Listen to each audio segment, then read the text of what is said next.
সম্মানিত ভিউয়ার্স, আসসালামু আলাইকুম ওয়া রাহমাতুল্লাহ। আলহামদুলিল্লাহ। আপনারা কেমন আছেন অবশ্যই কমেন্টে জানাবেন। আপনাদের কাছে আমার একটি জোরালো অনুরোধ, আমার এই চ্যানেলটি আপনারা সাবস্ক্রাইব করে দিবেন। তো সম্মানিত ভিউয়ার্স, আজকে আমরা জানব চিৎকার করে ক্রন্দন করা বিষয়ে আল্লাহ রসুল কি বলেছেন।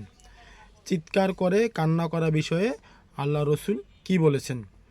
হাদিস, রাসূলুল্লাহ সাল্লাল্লাহু আলাইহি সাল্লাম বলেন, মহিলা চিৎকার করে ক্রন্দন বা কান্না করবে এবং যে মহিলা তা শ্রবণ করার মধ্যে শরিক থাকবে তাদের উভয়েরই উপর আল্লাহর লানত। আপনার বিষয়টা বুঝছেন কিনা জানি না, যে মহিলা উচ্চস্বরে কান্নাকাটি করবে এবং আর এক মহিলা যিনি শুনবে দুজনের উপরেই আল্লাহর লানত।